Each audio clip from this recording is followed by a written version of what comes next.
Você já se sentiu preso dentro da sua própria cabeça? Como se tivesse um carcereiro morando no seu cérebro que não te deixa em paz nem por um segundo? E o mais doido, esse carcereiro é você mesmo. Pensamentos que giram em loop, ansiedade que chega sem pedir licença, uma autocobrança que parece ter engolido a leveza da vida. E você ali, vivendo dentro de um labirinto mental, tentando encontrar a saída com os olhos vendados. A pergunta é, como escapar de uma prisão que foi construída com as suas próprias ideias? Hoje eu quero te contar algo que mudou a minha forma de pensar. Aliás, mudou a forma como eu me penso. Porque parar de ser refém da própria mente não tem a ver com calar os pensamentos, tem a ver com negociar com eles. Mas calma, a gente vai chegar lá e talvez no fim dessa conversa você perceba que a sua mente não é sua inimiga, só tá assustada e assusta de volta. Respira fundo, vem comigo. Sabe, teve uma época que eu achava que tava ficando louco. Eu acordava já no modo alerta vermelho, o peito apertado, pensamentos disparando como tiros em um campo de guerra. E o pior? Nenhum deles fazia sentido, mas todos pareciam verdadeiros. Eram vozes silenciosas que diziam: você não é bom o suficiente, vai dar tudo errado, todo mundo percebe que você está perdido. E eu acreditava, porque quando vem de dentro da nossa cabeça, soa legítimo, né?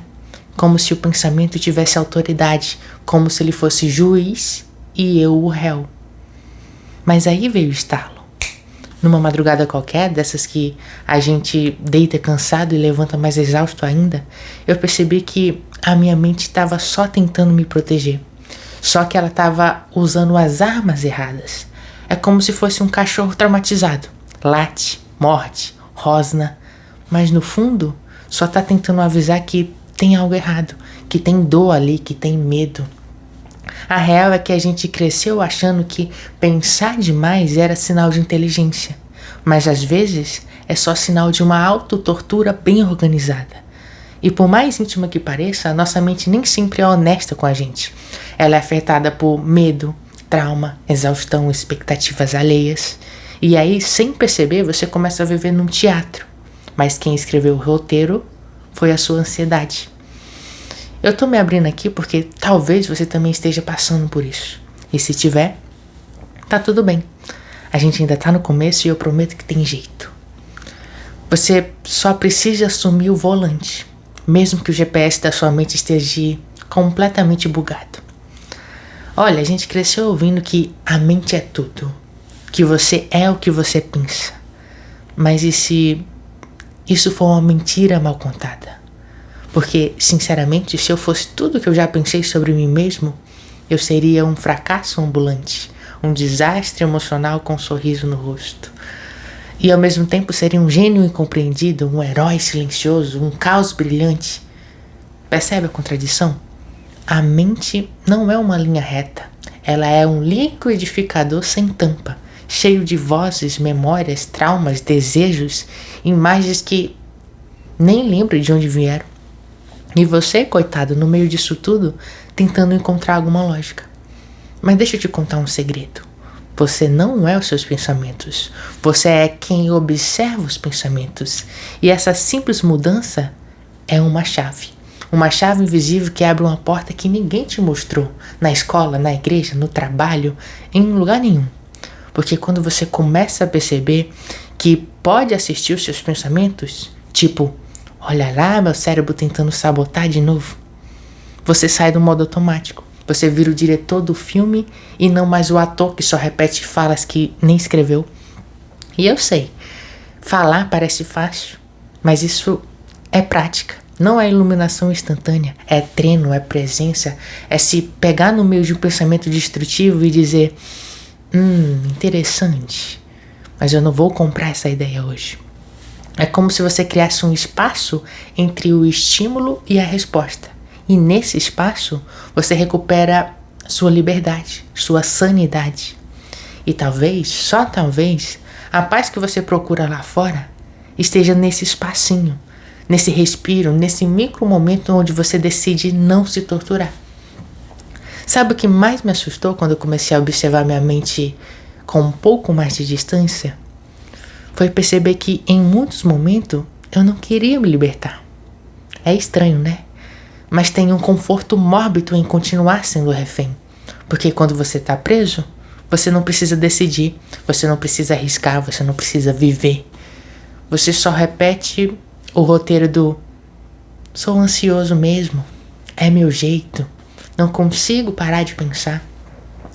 E no fundo, essa identidade traz uma falsa segurança do tipo, se eu já tô no fundo do poço, pelo menos ninguém vai me empurrar de novo.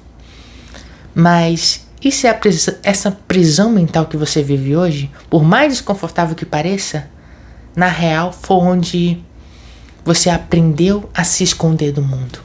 Tipo, e se a ansiedade for só um disfarce pro medo de fracassar? E se a autocobrança for só uma forma de se sabotar antes que os outros possam te julgar? Dói encarar isso, eu sei, porque mexe com algo muito mais profundo, o apego à dor. Tem gente que ama a própria dor, que se apega ao sofrimento como quem abraça um cobertor velho, rasgado, mas familiar. Porque o novo, o leve, o silencioso, assusta. Sabe por quê? Porque quando o barulho interno para, você é forçado a se ouvir de verdade. E às vezes, a voz que está lá no fundo não é nada gentil. É uma criança ferida, é um adulto exausto, é alguém implorando por um pouco de colo. Mas a gente ignora, né? Coloca mais trabalho, mais rolê, mais tela, mais estímulo, porque parar é encarar. E encarar exige coragem e sinceridade. Agora a pergunta que fica no ar. Você quer mesmo sair dessa prisão? Ou só quer decorar as paredes da cela para fingir que tá tudo bem? Eu lembro exatamente um dia em que eu parei. Não no sentido bonito, espiritualizado. Não. Eu parei de funcionar. Travado, olhando pro teto. Com a cabeça girando em 1000 direções e ao mesmo tempo em nenhuma. Foi ali que caiu a ficha. Eu tinha me tornado um personagem da minha própria mente. E pior, um personagem secundário. Foi nesse momento que pela primeira vez eu não tentei fugir do pensamento. Eu fiquei, eu ouvi. E sabe o que tinha lá? Silêncio. Depois de tanto barulho, silêncio. A mente cansou de gritar quando percebeu que eu não ia correr. E é aí que tá o ponto. O primeiro passo para sair da prisão mental é parar de fugir. Porque enquanto você tenta calar a mente, ela grita. Mas quando você escuta com presença, sem medo, sem julgamento, ela se acalma. É tipo uma criança no meio de um surto. Ela não quer lógica, ela quer colo. E nesse dia, eu dei colo para mim mesmo. Não com palavras positivas, nem frases de efeito, mas com uma simples frase. Tá tudo bem sentir isso agora. Eu tô aqui. Simples, brutalmente honesto. E foi a primeira vez que eu senti compaixão por mim. Não dó, não pena, compaixão. A diferença? A compaixão entende sem tentar consertar. Ela acolhe sem tentar apagar. E naquele instante eu entendi. A mente não precisa ser vencida, ela precisa ser reintegrada. Você não precisa travar uma guerra interna, você precisa lembrar que você não é só a mente. Você é a consciência que pode acolher até a parte mais confusa, mais quebrada, mais caótica de você. E isso muda tudo. Depois daquele dia, eu não virei um monge. Aliás, eu continuo bem longe disso. Ainda tem dias que a cabeça parece um campo minado. Ainda acordo, às vezes, com aquela pressão invisível no peito, como se o mundo tivesse ficado mais pesado durante a noite. A diferença? Agora eu percebo. Percebo quando a minha mente está tentando me arrastar para o buraco. Percebo quando a ansiedade está oferecendo aquele velho roteiro. Você precisa resolver tudo agora. Você está atrasado com a vida. Você não pode parar. E aí eu respiro. Não para me acalmar, mas para me encontrar de novo. Porque nessas horas é como se eu me esquecesse de mim. E o respiro me lembra. Ei, você ainda tá aqui? Ainda tem escolha. E essa palavra, escolha, é o começo da liberdade. Porque toda vez que você observa um pensamento, em vez de ser engolido por ele, você cria espaço. E nesse espaço nasce uma opção. Você pode responder em vez de reagir, você pode pausar em vez de pirar, você pode simplesmente não aceitar aquele velho pensamento sabotador. É sutil, é quase invisível, mas é o que muda tudo. E foi aí que eu descobri uma coisa quase absurda. A minha mente não queria me destruir. Ela só estava operando no piloto automático de uma dor antiga que eu nunca tinha processado. É como um software rodando em segundo plano, travado no medo do passado. Mas eu sou o sistema operacional e posso atualizar. Aliás, a gente precisa atualizar, senão a gente vive com a mentalidade da criança assustada no corpo do adulto que está tentando dar conta de tudo. E isso é exaustivo. Mas não é definitivo, você pode reescrever isso. Com paciência, com presença, com pequenas revoluções internas. Tá? Agora a gente vai tocar onde dói. Porque não dá pra falar de libertação mental sem encarar o verdadeiro vilão da história. A dor não resolvida. Aquela que você varreu para debaixo do tapete emocional com tanta força que hoje ela virou mobília, virou parte do cenário. Você nem percebe que ela tá ali, mas ela molda tudo. O jeito que você ama, o quanto você se cobra, a forma como você evita o silêncio. Sabe aquela voz que diz, você não é o suficiente? Ela nasceu de um olhar que você não recebeu, de uma comparação que ouviu, de um abandono que você viveu, físico ou emocional. E a mente, ela construiu um castelo em cima disso, com 1000 câmeras de vigilância, sistema de defesa, protocolo de segurança emocional.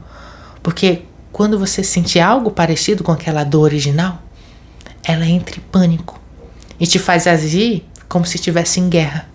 Só que não tem guerra acontecendo, só tem um gatilho e um corpo que não sabe mais como relaxar. É aí que a prisão mental se forma, não porque você é fraco, mas porque você nunca foi ensinado a sentir de verdade. Só que agora você tem uma chance de entrar nesse castelo e desmontar peça por peça as armadilhas que você mesmo construiu para sobreviver. Mas isso exige coragem, porque sentir dói, revisitar machuca, desconstruir cansa. Mas sabe o que cansa mais? Continuar vivendo com medo de si mesmo. É agora, nesse ponto, que a maioria foge. Troca o mergulho por distração, troca o silêncio por ruído, troca a cura por performance. Mas você não. Você tá aqui e chegou até aqui. E se chegou até aqui é porque alguma parte de você quer voltar para casa. E eu vou com você. Respira comigo. Inspira lento, segura um pouco. Agora solta bem devagar. Isso. A gente foi fundo demais, né? E tá tudo bem. Às vezes é necessário. Mas agora eu quero te oferecer um espaço seguro. Um silêncio cheio de presença. Porque depois de tocar na dor, o corpo precisa de descanso. A alma precisa de colo. E a mente precisa de um pouco de silêncio sem cobrança. Sabe? Não é sobre resolver tudo hoje, é sobre começar a criar um relacionamento diferente com você mesmo. Mais gentil, mais honesto, mais real. Porque você não precisa lutar contra a sua mente. Você pode conversar com ela. Perguntar, o que você está tentando me proteger? E ouvir, mesmo que venha um caos sem lógica. A paz não é a ausência de pensamento, é a ausência de julgamento sobre o que você pensa. E quando você se permite sentir sem fugir, você começa a perceber que não tem nada de errado com você. Nunca teve. Você só estava tentando sobreviver com as ferramentas que tinha. Mas agora você está criando novas. E olha que bonito. Você, aos poucos, deixando de ser refém e se tornando o guardião da própria mente. Você está sentindo isso também, né? Essa mistura de alívio e estranheza, como se pela primeira vez em muito tempo alguém tivesse falado em voz alta o que você só tinha coragem de pensar em silêncio. É estranho, mas é libertador. Porque a real é que ninguém ensina a gente a lidar com a própria mente. Só dizem, pense positivo, siga em frente. Isso é coisa da sua cabeça. E é de fato coisa da sua cabeça. Mas isso não quer dizer que não doa. Não quer dizer que não seja real pra você. E olha só, você chegou até aqui. Parte por curiosidade, talvez. Parte por cansaço, mas principalmente por coragem. Porque reconhecer que a sua mente está se sabotando às vezes é corajoso. Admitir que você quer mudar isso é revolucionário. E agora a gente começa a costurar, a perceber que não existe botão mágico nem solução pronta, mas existe escolha e existe presença. Você não vai calar sua mente de uma vez por todas, mas você pode criar um relacionamento novo com ela. Tipo aquele amigo ansioso que fala demais. Você não precisa acreditar em tudo que ele diz, mas você pode ouvir, acolher e seguir o seu próprio caminho mesmo assim. A liberdade começa aí, no momento em que você deixa de tentar ser perfeito, lúcido o tempo todo, e começa a apenas ser humano.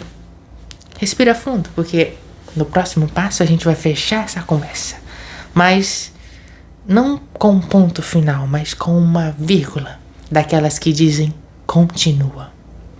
Então talvez a resposta nunca tenha sido calar a mente. Talvez a verdadeira liberdade seja fazer as pazes com ela. Aceitar que sim, às vezes ela vai gritar, vai mentir, vai se perder em labirintos do passado. Mas você não precisa se perder junto. Porque agora você sabe, você é muito mais do que esse barulho interno. Você é quem observa, quem respira, quem escolhe, quem continua. E quando você se reconcilia com a sua mente, algo mágico acontece. Você começa a ouvir a vida de um jeito diferente. As cores voltam, o tempo desacelera e aquele vazio sufocante vira espaço. Espaço para sentir, para existir. E não, isso não vai te tornar invencível. Vai te tornar verdadeiro, inteiro, presente. E olha, se você chegou até aqui comigo, é porque alguma parte de você já começou a mudar. Nem que seja por 1 milímetro. E isso já é gigante. Agora, antes de você sair correndo para a próxima notificação, deixa eu te perguntar uma coisa. Qual parte do vídeo mais fez sentido para você? Comenta aqui embaixo, deixa o seu like e assiste esse vídeo.